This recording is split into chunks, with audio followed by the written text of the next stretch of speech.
The voicemail that arrived before it was recorded. Last Thursday started like any other day. I woke up late, rushed through a shower, and grabbed my phone while putting on my shoes. That's when I noticed a voicemail notification.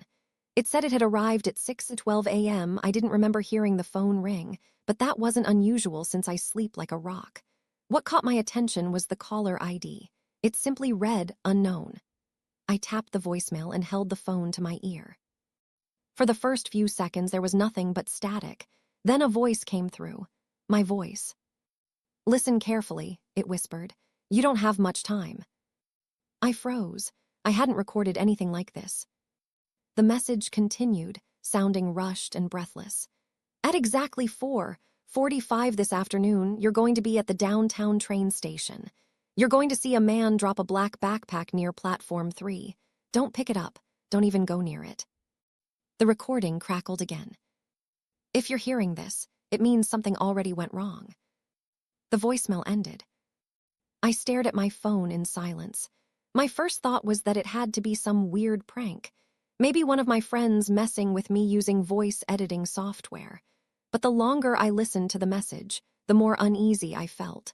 The voice sounded exactly like me, but more tired, almost desperate. Then I noticed something that made my stomach twist. The voicemail timestamp said 6:12 a.m. But when I checked the file details, it said the recording itself had been created at 9:48 tonight. More than 12 hours in the future. I told myself it had to be some kind of glitch. Phones and apps mess up timestamps all the time. Still, the warning stuck in the back of my mind all morning.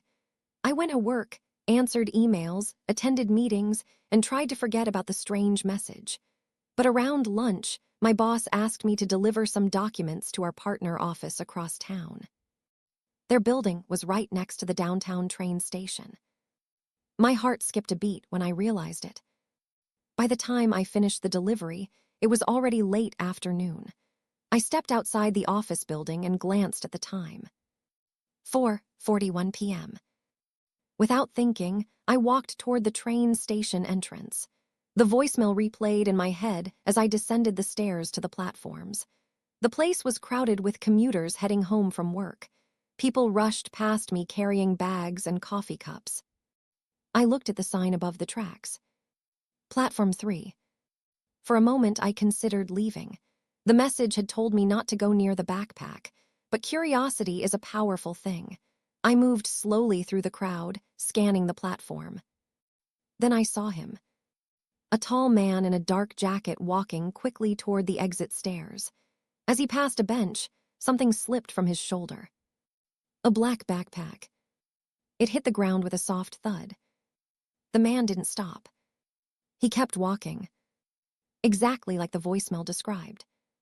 My pulse started racing. The backpack sat there on the concrete floor, unnoticed by everyone rushing around it. I knew I should walk away. I knew I should leave immediately. But instead I stepped closer. Something about it felt wrong.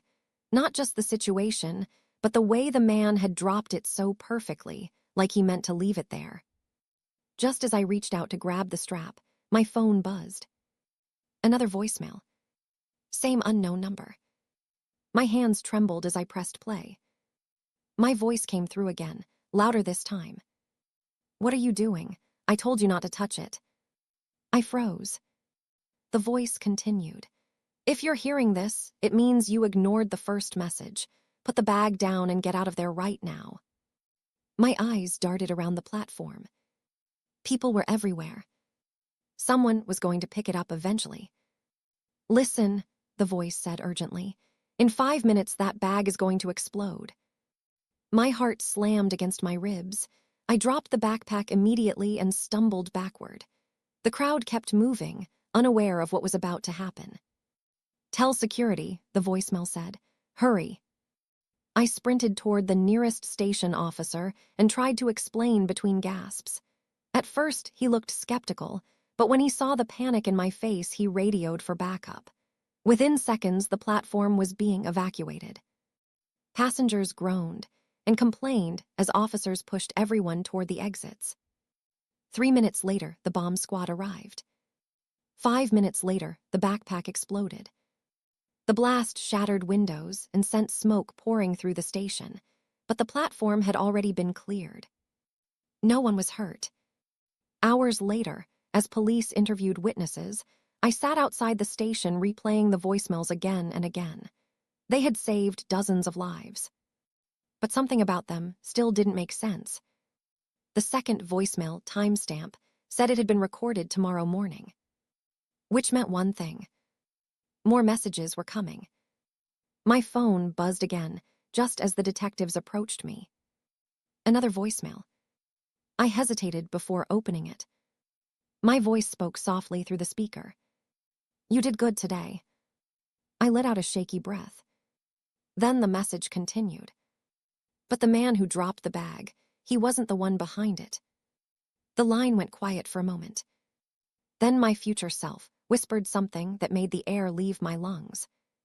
"He's standing right behind you."